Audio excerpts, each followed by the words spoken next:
নমস্কার বন্ধুরা, welcome to Shampa's kitchen.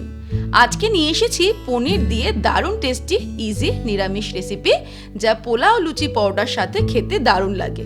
তাহলে চলুন দেখে নিই খুব সহজে এই পনিরের নিরামিষ রেসিপি আমরা কিভাবে বাড়িতে তৈরি করব। সবার প্রথমে একটা কড়াই গরম করে তার মধ্যে নিয়ে নেব কিছুটা পরিমাণে রিফাইন্ড অয়েল। তেল গরম হয়ে গেলে ফ্লেমটাকে মিডিয়ামে করে এর মধ্যে টুকরো করে কেটে রাখা পনিরগুলো দিয়ে দেব।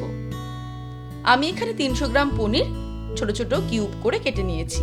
ফ্লেমটাকে মিডিয়ামে রেখে পনিরগুলোকে হালকা ভেজে নেব। খুব বেশি পনিরগুলোকে ভাজবো না, তাহলে কিন্তু পনিরটা একটু চিমসে মতো হয়ে যাবে। হালকা করে আমি পনিরগুলোকে ভেজে নিলাম। এবার এগুলোকে কড়াই থেকে তুলে নেব। এবারে আমি একটা বড় বোলের মধ্যে বেশ কিছুটা পরিমাণে গরম জল নিয়ে নেব। এর মধ্যে দিয়ে দেব হাফ টিস্পুন নুন আর হাফ টিস্পুন চিনি। নুন চিনিটাকে ভালো করে গরম জলের মধ্যে মিক্স করে নেব। এই কাজটা কিন্তু পনিরগুলো ভাজতে ভাজতেই আমাদের করে নিতে হবে, যাতে পনিরগুলো ভালো করে ফ্রাই করার পরে এর মধ্যে আমরা ডুবিয়ে দিতে পারি। এইভাবে নুন চিনি মিশ্রিত গরম জলের মধ্যে পনিরগুলোকে ভেজে আমি ডুবিয়ে রাখবো আর ওদিকে রান্নাটা শুরু করে দেব। তার ফলে পনিরের মধ্যে নুন আর চিনিটা খুব ভালো মতো ঢুকে যাবে আর পনিরটাও খুব সফট হয়ে যাবে। এদিকে পনির ভেজে নেওয়া তেলের মধ্যে দিয়ে দিচ্ছি দুটো তেজপাতা, একটা শুকনো লঙ্কা দিয়ে দিলাম, কিছুটা পরিমাণে গোটা গরম মশলা দিয়ে দেব আর দিয়ে দিচ্ছি কিছুটা পরিমাণে গোটা জিরে। ফোড়নটাকে ফ্রাই করে নেব 15 থেকে 20 সেকেন্ড। এই সময় কিন্তু ফ্লেমটাকে লোতেই রাখবো। এবারে এর মধ্যে দিয়ে দিচ্ছি একটা টমেটো কুচি, মাঝারি সাইজের একটা টমেটো কুচিয়ে নিয়েছি, সেটা দিয়ে দিলাম। এবারে লো ফ্লেমে এই টমেটোটাকে ফ্রাই করব 2 থেকে 3 মিনিট। আর এই সময় এর মধ্যে দিয়ে দেব হাফ টিস্পুন পরিমাণে নুন। নুন দিলে টমেটোটা খুব তাড়াতাড়ি গলে যাবে। 2-3 মিনিট লো ফ্লেমে টমেটোটাকে ফ্রাই করে নিলাম। এবার এর মধ্যে দিয়ে দিচ্ছি আদা বাটা, 1 টিস্পুন আদা বাটা দিয়ে দিলাম। কাশ্মীরি রেড চিলি পাউডার দিয়ে দেব 1 টিস্পুন আর দিয়ে দিচ্ছি চিনি 1 টিস্পুন। নুন চিনিটা নিজেদের স্বাদ অনুসারে অ্যাড করতে হবে। তারপর মশলাটাকে 2-3 মিনিট লো ফ্লেমে কষিয়ে নেব। এদিকে একটা বোলের মধ্যে প্রায় 15টা মতো কাজু বাদাম, 2 টেবিল স্পুন চারমগজ আর 2 টেবিল স্পুন পোস্ত আমি উষ্ণ গরম জলে মিনিট 15 ভিজিয়ে রেখেছিলাম, সেটা একটা মিক্সি জারের মধ্যে নিয়ে নেব। আর তার সঙ্গে দিয়ে দিচ্ছি 4-5টা কাঁচা লঙ্কা।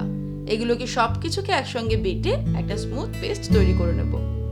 এদিকে 2-3 মিনিট মশলা কষাতে এই মশলা থেকে তেল ছাড়তে শুরু করেছে। এই সময় এর মধ্যে দিয়ে দেব তৈরি করে রাখা কাজু, চারমগজ আর পোস্তর পেস্ট।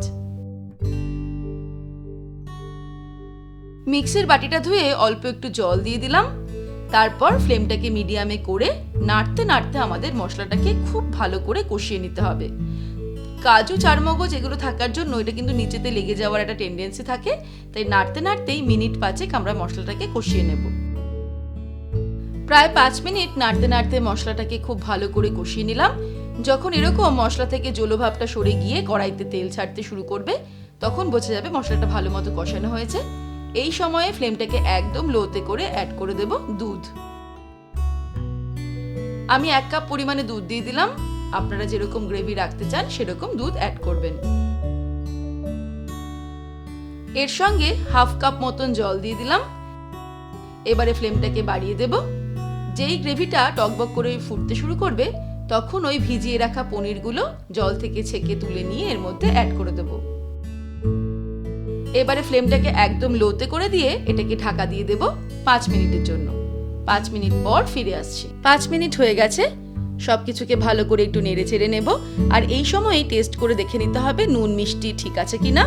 ফাইনালি আমি এর মধ্যে অ্যাড করে দিচ্ছি 1/4 টিস্পুন পরিমাণে গরম মশলার গুঁড়ো আর দিয়ে দেব 1 টিস্পুন ঘি। তারপর সবকিছুকে একটু মিক্স করে নিয়েই ওভেনটাকে অফ করে দেব। আমাদের দুধ পনির কিন্তু একদম রেডি গরম গরম পোলাও, লুচি, পরোটার সঙ্গে সার্ভ করার জন্য।